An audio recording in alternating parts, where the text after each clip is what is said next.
Welcome to episode 2 of I Love This Game, a podcast dedicated to the NBA. I'm Zev, your host. We got co-host Canny, contributor Jerrel. What up, Rel? How's it What's going going on, tonight? fellas? Happy to be here. All right, so it's Wednesday night. Great night for the NBA. A couple great games tonight. Y'all watching some NBA? What'd you guys think? Yeah, man, it's been a great night. I was tuned into that next game, obviously. Know it was early in the season, but it felt like a huge game for them.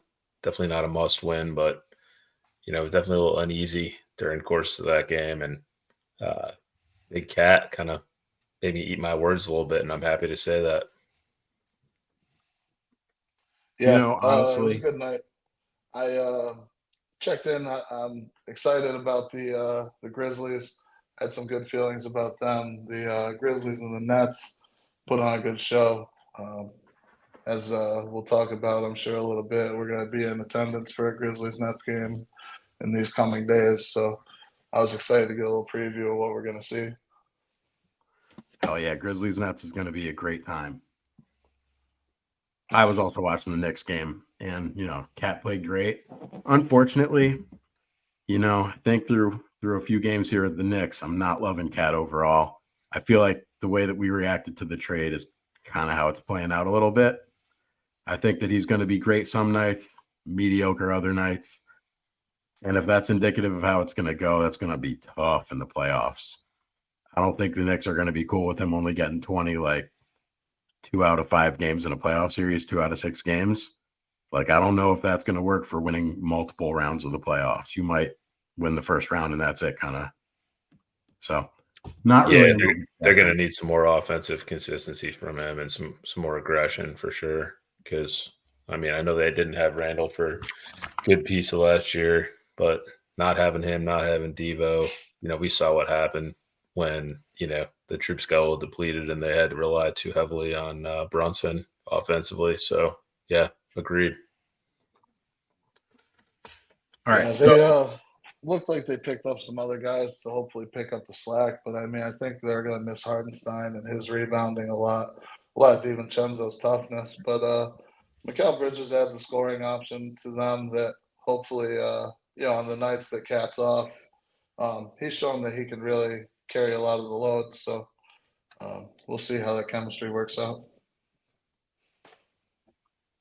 All right. So one thing I think we should talk about here is the beginning, through the first week. I think if you look at the standings, nobody really thought playing out the way that it looks right now.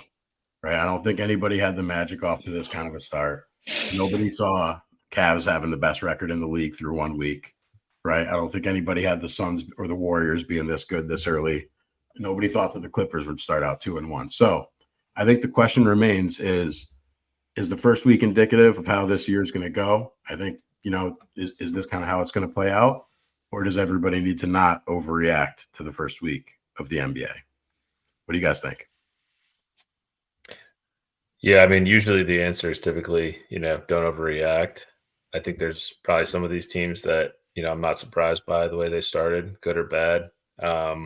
I know you were high on Cleveland, Zev. Certainly didn't think that they would be there at the end of the year at the top of the conference, but, I can't say I'm surprised to see them start off strong. It's a lot of the same core that they had last year coming back, and wouldn't be surprised to see, obviously, Boston continue what they've been doing. I know they lost tonight in a tough game, but, they're going to be there. They might not be the 1 seed, but they'll be right at the top of that East. So, you go to the bottom, I don't think anyone's surprised to see Detroit or Toronto there. Those were pretty much unanimous, I would imagine. But, what do you guys think on the East so far? I guess not too many surprises in the East. I kind of thought Chicago would be a little bit worse off than they are. I don't have a very high opinion of the Chicago basketball organization as of late. Looking through here, the Celtics, they should be 5-0. What they showed, they were down 20 late in that game, and they ended up going to overtime. So their ability to take their foot off the gas and then put the hammer back down on teams is no joke. So The East is pretty much how I pictured it. I don't know that Orlando, but we talked about this earlier. Paulo Branchero, the improvements that he made last year, and I said coming into the season, if he could make similar improvements to what he did last year, this guy's going to be a top 20 guy.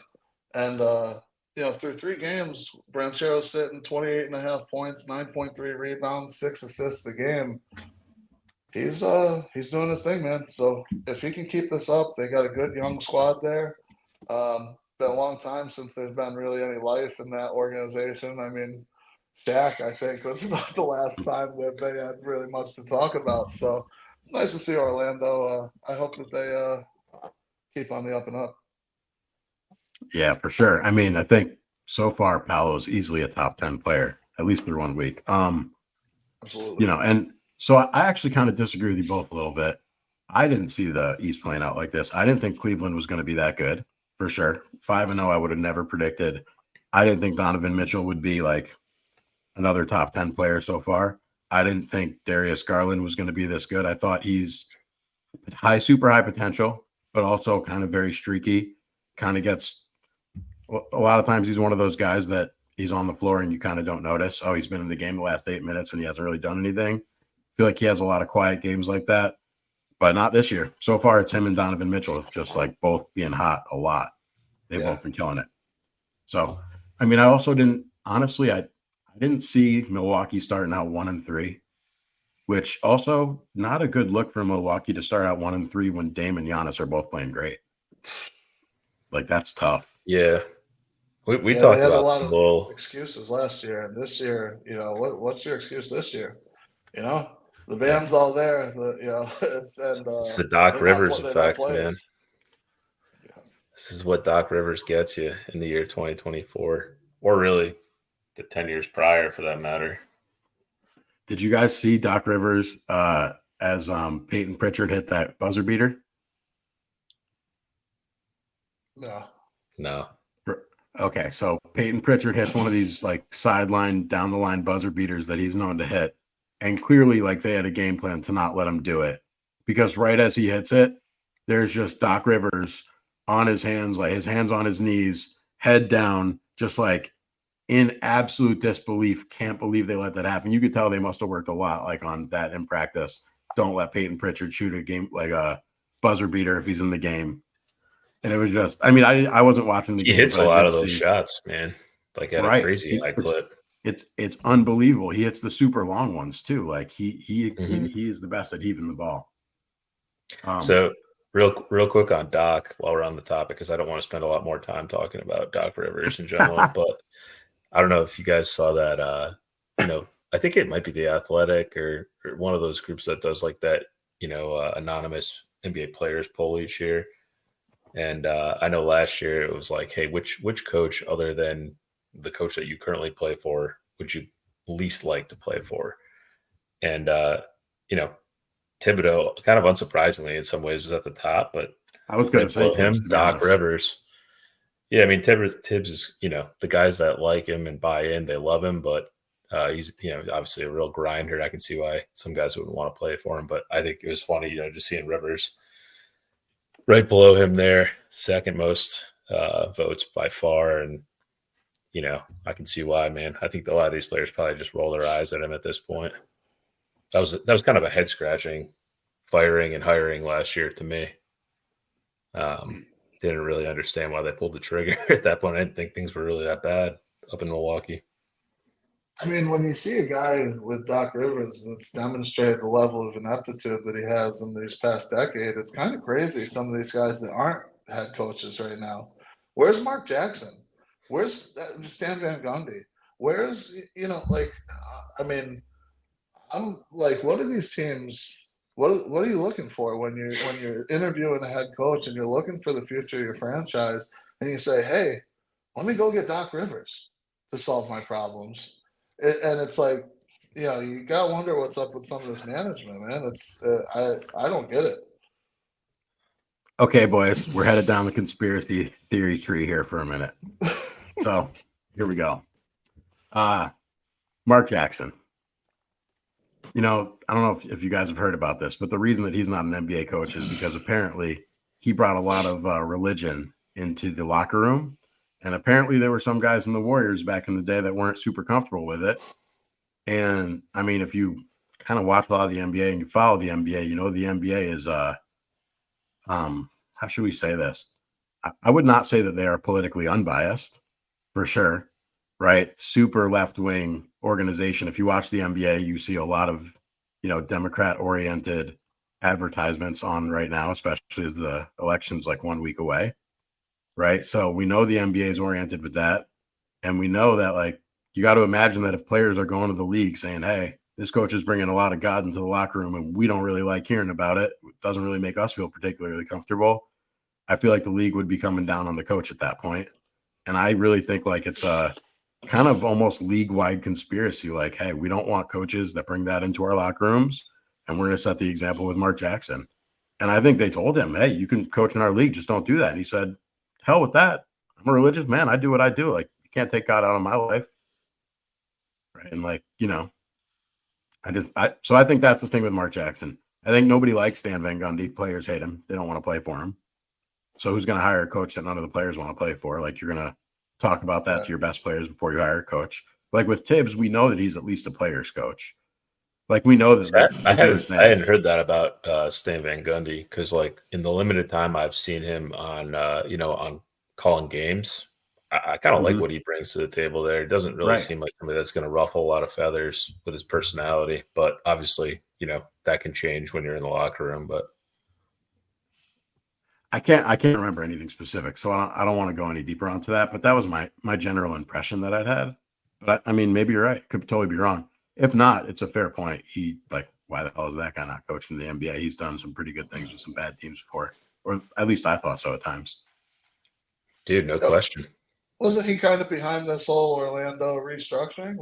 He's who brought Branchero into there, right? If I'm not mistaken. Yeah. Yeah, that's right. Because he coached for them twice. Because we know he coached for them back when they had Dwight, but then he came back and coached for them again. I forgot about that. That's right. Yeah, you're right, man. He's been a pretty successful coach, all things considered in this league. I mean, Mark Jackson, I don't have too strong of an opinion on what you just walked through there, but I do, I think everybody kind of remembers what happened with the Warriors, and then, Steve Kerr just kind of got handed that job kind of shortly after and kind of got all the credit. I'm not a big Steve Kerr guy in general, but I think you're going to find a lot of varying opinions on that with the Warriors and kind of what his impact was. But I think it's kind of, undisputable in some ways that, Jackson had that young core kind of headed upwards, kind of just got undercut. And then Kerr just got credit when, a lot of that natural progression was already kind of taking place. All right. So let's go out west. Talk about, you look out west at the standings. Right. I think Thunder, number one, nobody really is surprised by that. But I would say Phoenix, right, 3-1. Golden State, 3-1. I don't think anybody saw that coming. Clippers, 2-1. Lakers, 3-2, but looking really good for 3-2 other than tonight, where they got absolutely worked. But overall, I think, for the most part, kind of we're seeing what we expected to see. I didn't think the Clippers would be any good at all, but I hate to admit it, James Harden playing pretty decent basketball right now. What do you guys think? I mean, hey, James Harden, if he comes in shape, his team doing good is no surprise at all. This guy is a stone cold killer when he's on, but the problem is he's absolutely notorious for not doing anything in the offseason besides going to Magic City and Atlanta and making it rain dollar bills instead of making it rain buckets in the practice room.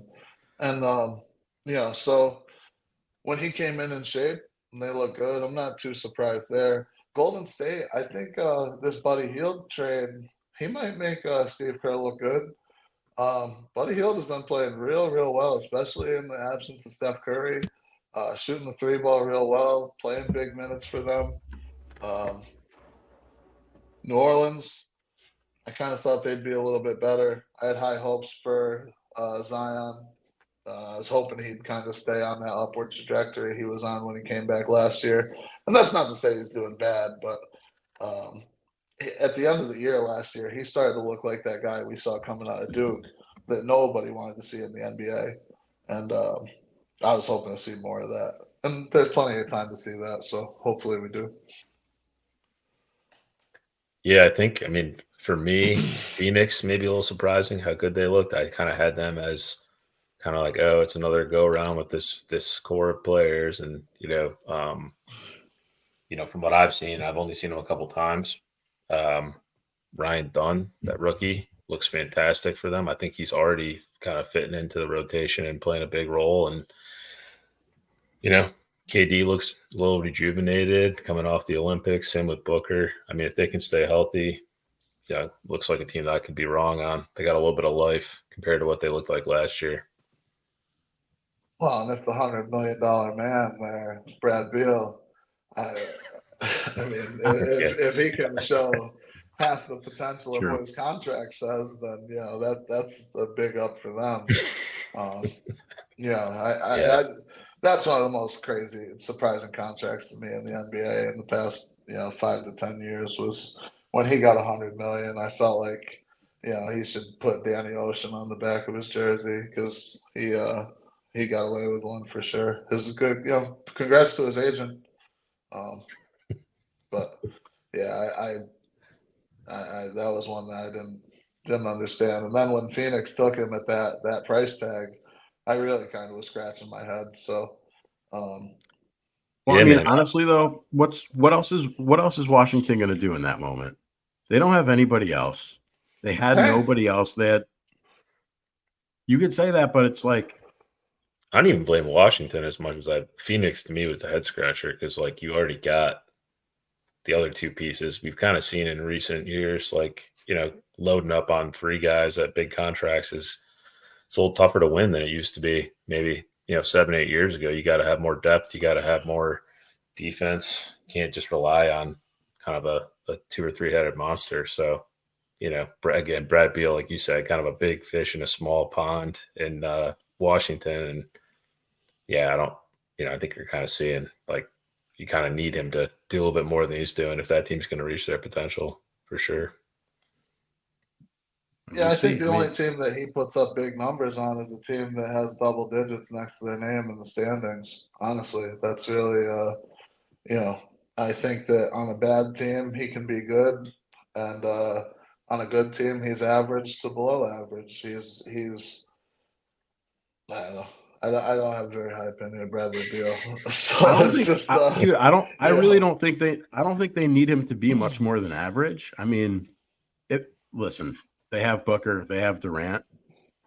Say what you will about needing more than a two-headed monster in today's NBA, and that's fine if you're trying to make a finals run, because you really probably can't do it with just two guys to make a finals run. But in terms of getting through at least one or two playoff series, I think that's not crazy. And I think that I don't expect them to keep playing this well. I'm kind of with you guys. I don't really think they're going to be that good. However, I also wouldn't be shocked. Like if those two stay healthy, they both looked phenomenal in the Olympics. Like they both played extremely well. They're both Yeah. playing really well so far. They're both off to great starts. And the little I've watched of Phoenix, they look fucking good so far. So we'll see. Yeah, I mean, maybe they'll prove us wrong. the other pickup for them that I think is going to be, if they continue to play this well, going to be kind of instrumental was that Tyus Jones pickup. That was a Right. guy that I actually kind of wanted on the Knicks when they were kind of looking, before they drafted Kolek. I do think, hopefully he eventually kind of fills that role. But like Tyus Jones, the Suns were definitely, in my opinion, missing that point guard play, especially last year. I mean, before KD went there, Booker really thrived playing with CP3. I thought that was a really good, he's great off ball. He can do some ISO and create for himself too. But if you got a creator in that offense, KD's really not that guy either. It's just kind of, oh yeah, give him the ball, he'll go get a bucket. But as far as an engine, I think Tyus Jones can be that guy for them. Moving to the CP3 thing, I guess two things that I kind of want to touch on real quick. What pops into my head is you talked about Phoenix, it's a championship run and yet what you might need for that championship run.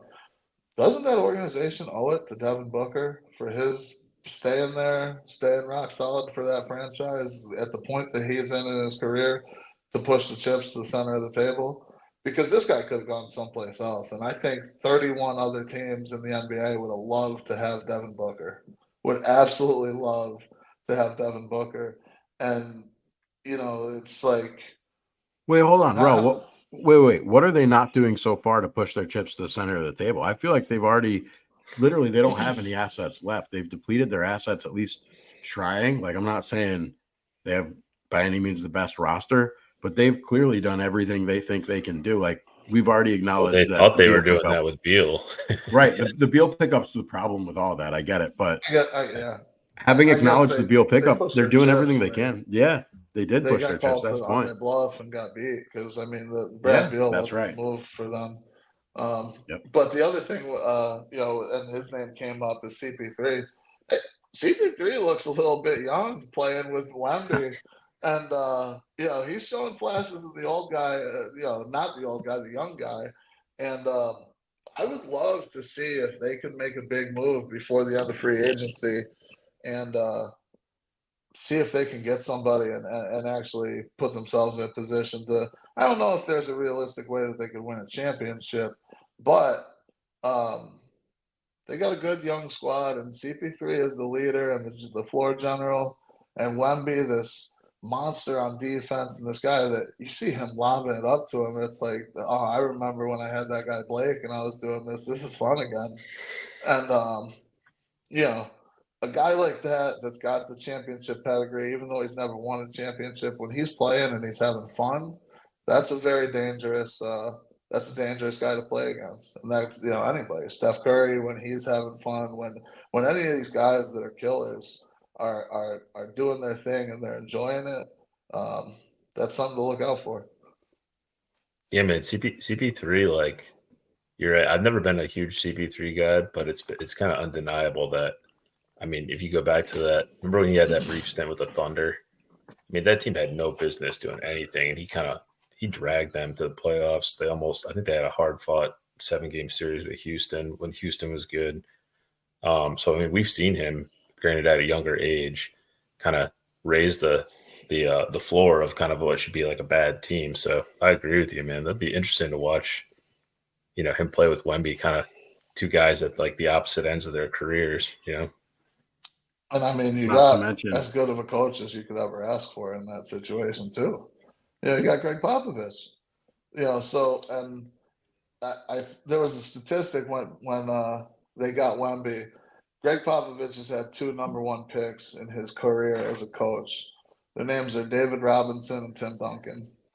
And I think the rest we know, the history of what he did with those guys. So Wemby going to a guy that's groomed 2 of the best big men to ever play the game.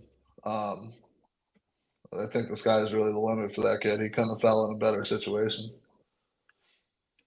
so speaking of the alien, I think it brings up a good time to talk about the old capture the flag segment. Right. So Cooper Flag. Who's going to tank for Cooper Flag? I think Spurs successful. Right.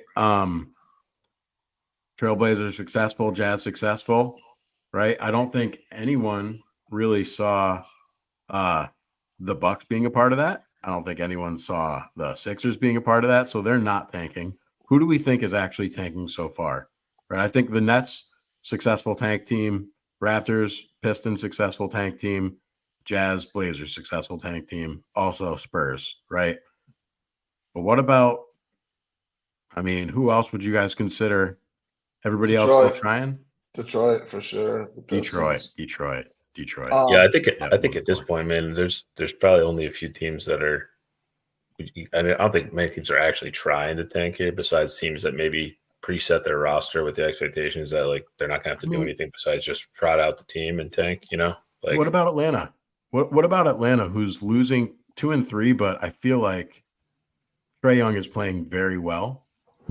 And for Trae Young to be playing that well and for you to be 2 and 3, and I think they might have won tonight because I think they were 1 and 3. And I just feel like that. No, they lost. They lost back to back to the Wizards. Oh, did they really? Jesus. Yeah. They lost back to back to the Wizards? Yeah. I guess that's why I was thinking they must be tanking. Because I remember thinking earlier today, I mean, Jesus, Is this team tanking? You lose back to back to the Wizards. Maybe they are. You were like, saying it last time around, man. dude, I Like think they they're should. I think they should be a tank team. I really do.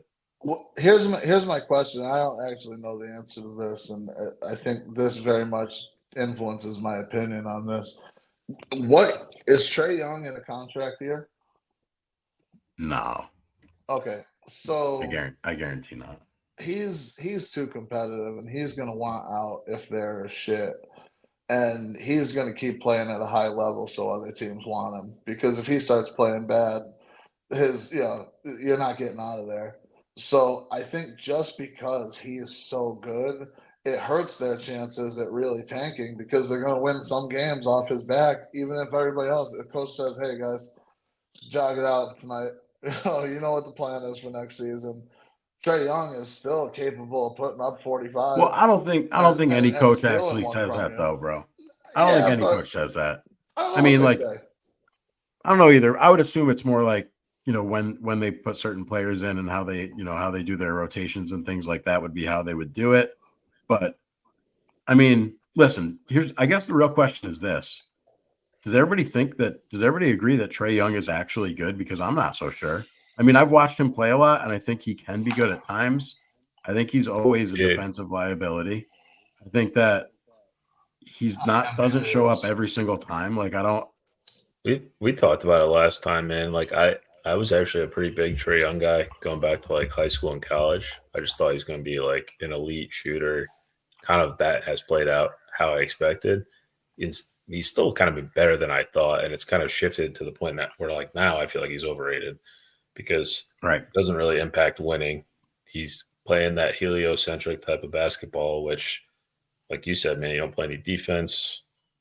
You don't really have anyone else on that roster to kind of erase it and allow you to kind of, like we saw with like the Warriors where like Steph early on, not the best on-ball guy, but team defense, help defense, he bought in. They had other people, Draymond, other folks kind of erasing it. He kind of takes some chances. He's not really, I don't know. I agree with Jerrel, man. Like he'll win you some games, but they'll never, I don't think that they'll ever be like, a real contender with him, even if they put another piece around him. What if it's Cooper Flag? I mean, I don't know. Listen, I think I agree with both of you guys. I think Trae Young is the ultimate, bad team, good player guy. Like, good player on a really bad team. The only team that I could even see him being good on that's competitive would be the Lakers, just because they could use a really clutch scorer in the playoffs. Except, dude, I don't know if you want a guy who's a complete defensive sieve tiring out Anthony Davis, because now Anthony Davis has to contend an extra 8 times a game because Trae Young's out there. Like, I don't know if the kind of guy you need to. They could score a lot more, and that would improve their 3-point shooting. Like, I mean, so that's the only team I see him being good on. That could literally, I'll say that right now. That could literally put LA in championship contention. I really genuinely believe that. That's funny that you just picked that name and that team, but I really thinking about their roster, what they're lacking and what they're good at. Like Trae Young to the Lakers. I mean, they might be. They should be making that call now. Send this clip to LeBron. Bronny, tag him because he ain't got as many people trying to get in his ear. Bronny, tell your dad, GM, Pops, I need a favor from you. It's going to get us both a chip. Call Trae. Yeah, no. I don't know. I mean, honestly, I don't think LeBron would. First of all, I don't know how much LeBron's GMing that team anymore. It seems like he maybe is doing, like, other than the whole Bronny thing, I don't know how big of a role he plays. Like, I always thought he was like the GM, like right alongside Pelinka. But then, like, I don't know. I think after the whole Russ debacle, which LeBron was definitely a big part of, I think he decided to take a step back. That's my opinion. Dude, it's hard. It was even before that, dude. I know he didn't want to lose Caruso. I think that was Pelinka. Who decided to lose Caruso? Who did they keep? The guy that went to Utah. Oh my gosh. What was that guy's name? Taylor Horton, whatever. No. THT. Jordan Clarkson. Yeah, No, it was THT. They could have got Jordan Clarkson in a trade, but they decided to keep Taylor Horton Tucker. Is that his name? Taylor Horton Tucker, yeah. Yeah. They decided to keep him instead of Caruso. They didn't pay Caruso. Yeah. Right. They And it didn't want wasn't to pay even Caruso. But then they paid. he would Yeah, have they paid. stayed for even less than he got from Chicago. Yeah. It was a Yeah. real bad botch. And then they let KCP walk, and it was Yeah. you know. Yeah, that was all But not good for them. real quick, on what Jerrel said, they're with Trae Young, man. I mean, the problem is like those are the kind of guys you need to pair him with, like an Anthony Davis or like a Wemby, because like, and there's not that many of those guys in the league, right? That are like that dominant defensively, and also a guy that you can be like, a 1A type offensively when Trae's not having a good night. The Hawks don't have anyone else that he can just kind of just hand it to. But Yeah, through 1 week, that might be your MVP. Anthony Davis is sitting at 32.8 points a game, first in the league, 12 rebounds a game, seventh in the league, and 3.3 assists. If everything ended today, I mean, that's your MVP. Anthony Davis. I mean, Lakers are 3-2. I don't know if if they would give it to him for that. Although I think if you're going in terms of two-way play, 100%, he's been dominant defensively on top of those stats, and that's to me what puts him over the top. I didn't see them tonight, but I would wholeheartedly agree. He's been the best two-way player in the game in the first week. So let's do that through 1 week. Who do we have as like potential MVP candidates? Like, let's do it like this. Who would we say is the MVP through 1 week? We'd all say Anthony Davis, but who would we say is definitely 100% put themselves in the running for MVP after 1 week? Right? Like, I think for sure we'd all say AD. We'd all say Luka. I think we'd all, even at their bad record, and it looks like they might be not having a great year in Denver, I think Jokic is going to carry them anyway. Right. So he's going to have a potential. He's going to have a potential MVP year. I think undefeated at the top, SGA, and OKC clearly in there. I think right now both Brown and Tatum arguably in there. I mean, let's go over some of these guys' numbers. Jokic has 31.5 points a game, 12 rebounds a game, 9 assists a game. Stat-wise, he's the MVP over Anthony Davis. But I think we all agree Anthony Davis. Assists? I missed the assist number. 9. 31.5 points, 12 rebounds, 9 assists. If you're just on stats, he's easily the MVP. Although I personally think Anthony Davis's dominant defense in the 2 or 3 Lakers games I've watched has been, to me, almost shocking. Like, it's been as good as he played on defense in the Olympics, if not better. Couple of sneak names in that talk. Paulo Banchero. Paulo Banchero right now, 28.5 points a game, 9.3 rebounds a game, and 6 assists a game. That's what I was going to say, man. And other one, Chet. 24 points a game, 13 rebounds a game, 3 assists a game, and 2 blocks per game. Wow. I mean, he's not quite AD numbers, but if LA slips at all, or AD slips at all, or he shows any improvement, then he absolutely has to be in the talk too. I think the only thing with that is that Shea is going to cannibalize some of that with Chet, even if Chet has an amazing year. I think Shea's probably going to get most of the talks on that team.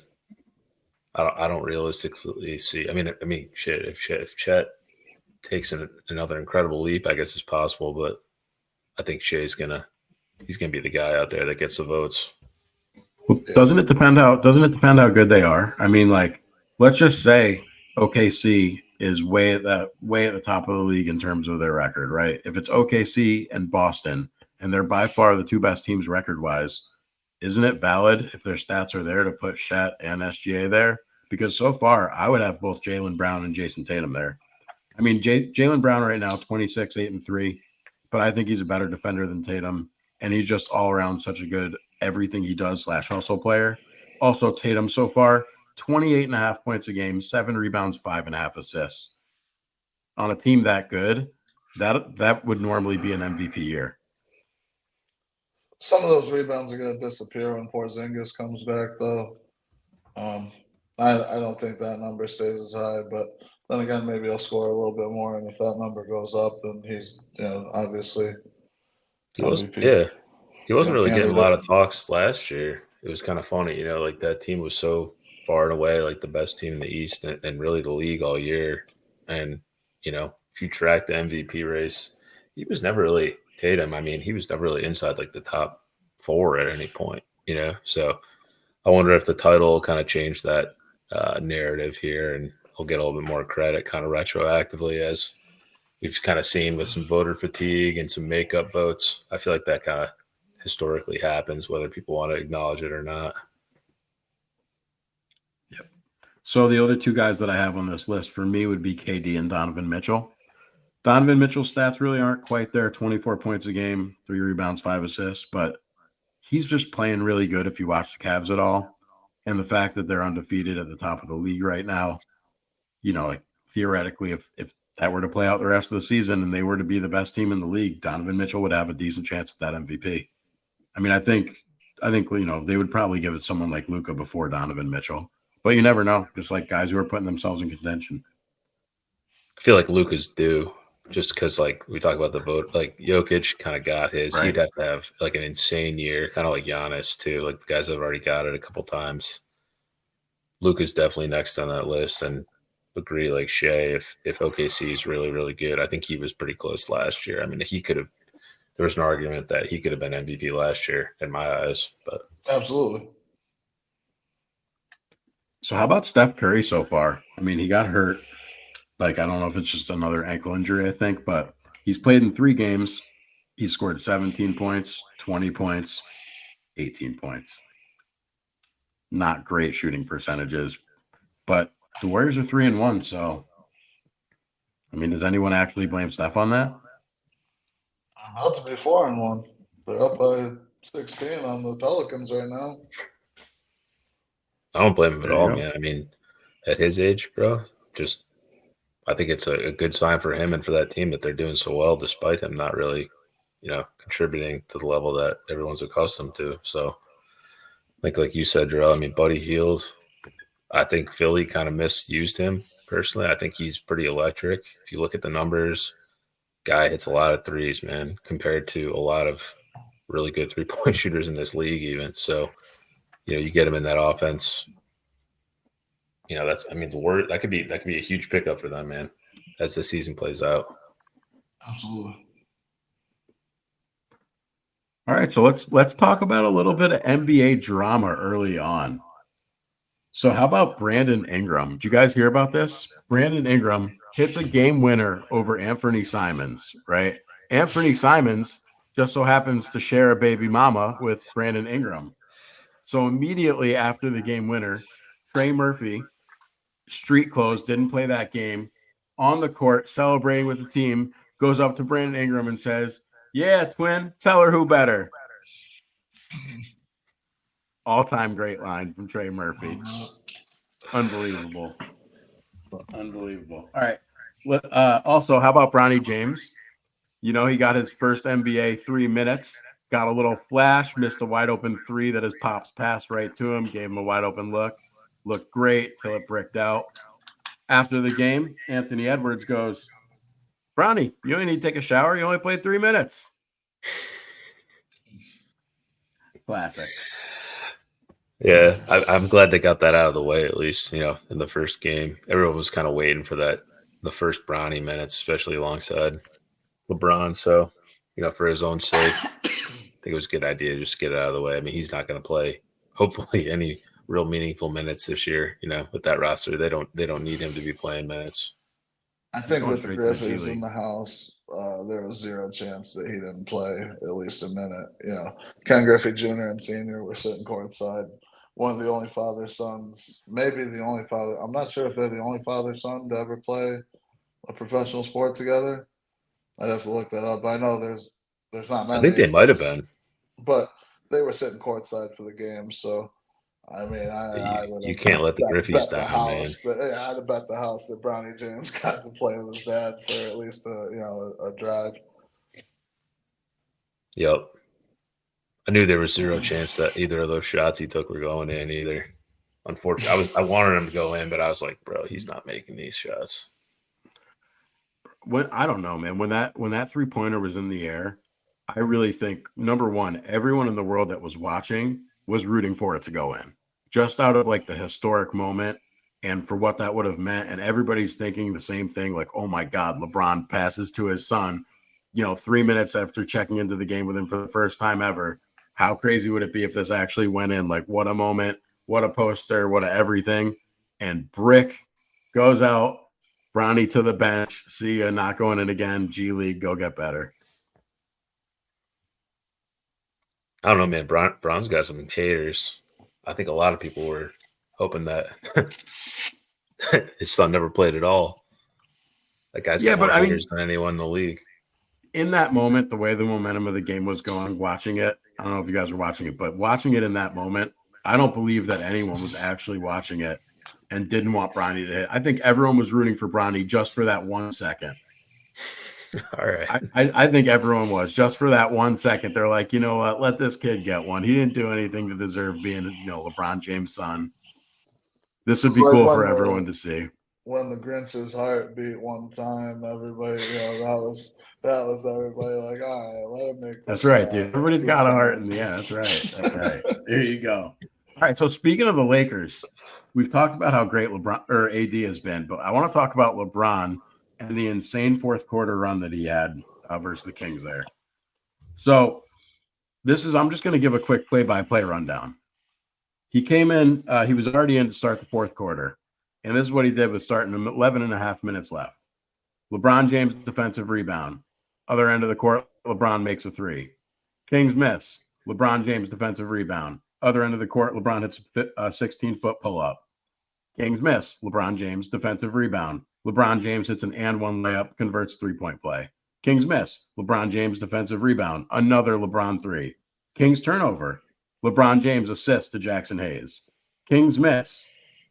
Team defensive rebounds. The ball went out of bounds. LeBron hits 2-point shot. Kings miss. LeBron defensive rebound. 30 seconds later, he gets subbed out. So in the first 4.5 minutes of the quarter, 4 minutes and 22 seconds, LeBron James had 13 points, 5 rebounds, 1 assist on perfect shooting. Extrapolated over a 36 minute per 36, that would be 107 points, 41 rebounds, 8 assists. If someone could play like that for an entire NBA game for 48 minutes, they'd score 142 points, 55 rebounds, and 11 assists. And granted, he didn't do it in the 44 minutes and 22 seconds. He actually did it in less than that, like 3 minutes and 40-something seconds is when he actually got the stats padded. Crazy, crazy run. By the way, they started that down 7 and ended up 11. Yeah, I was watching that one. It was pretty incredible, man. I mean, if you watched him over the years, like obviously you've seen a lot of games that are kind of right. Like he can heat up quick. He can do stuff like that, just take over the game. And I don't know, the last couple of years, you kind of, at least I have been just kind of like, well, how much longer is he going to do this for? How many more times are we going to see this? So at least for me, I'm a big Bron fan historically. It's cool to watch and not take it for granted. Not going to be able to see that for forever. At some point, he's going to hang him up. So it's cool to watch. 22 years in the league, we've never seen him do anything like that.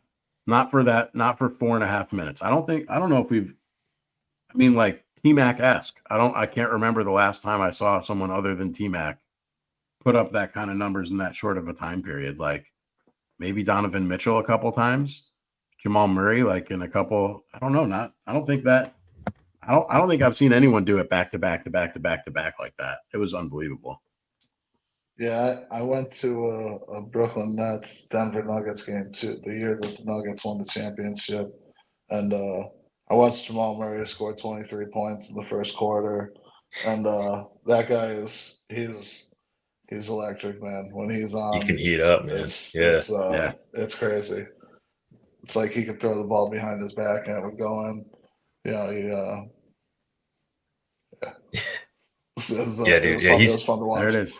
He's got some Clay to him in that same regard, where like Clay, I will kind of just always reiterate, man, no one got hotter. Even Steph, like I think at their peak, right? Like Clay just got so molten hot. Jamal kind of in that same category, just maybe a little more inconsistent, right? I think Zev and I were talking about this last show, just like he's kind of the guy to me out there that it's really up to him. You know, that the team's invested in him. They need more consistency from him because, like you said, man, they've seen what he can do. Just want to see it over a whole season. Yeah. Absolutely. Awesome. Well, so what else you guys got in the NBA? Anything you guys are super onto right now? I got to eat a little crow so far on LaMelo Ball, man. He's been real good. I'm right there with you. I just don't like his game. I mean, I just his mentality or my perceived mentality of his game, but it's he's been good, man. He's been real good so far. So I think that's a team that I was like, man, they should tank. They should tank. But I mean, if he plays like that and, you know, Brandon Miller is able to kind of come back and be what I think he can be, I mean, that team could be, you know, at least, you know, playing for a play-in appearance if nothing else.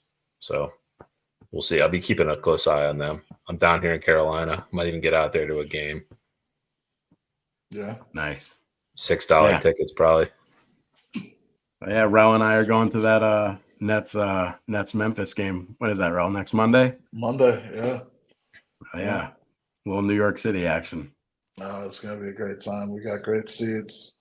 If you are a basketball fan and you are within driving distance to Brooklyn, I highly recommend going and seeing a game there because the stadium is beautiful.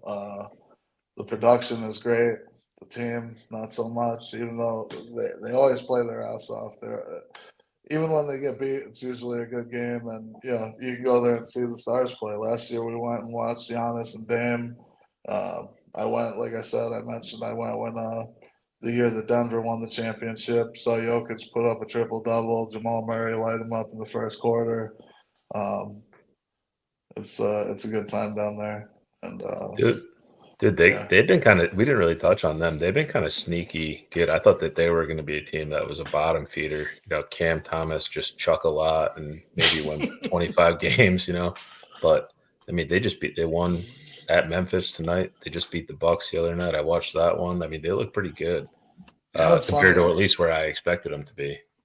I was on the phone with Zev earlier, and I said, you know, selfishly for the game that we're going to, I hope that the Nets go to Memphis and beat them so that Ja comes to New York and says, I want to throw it down on your crib.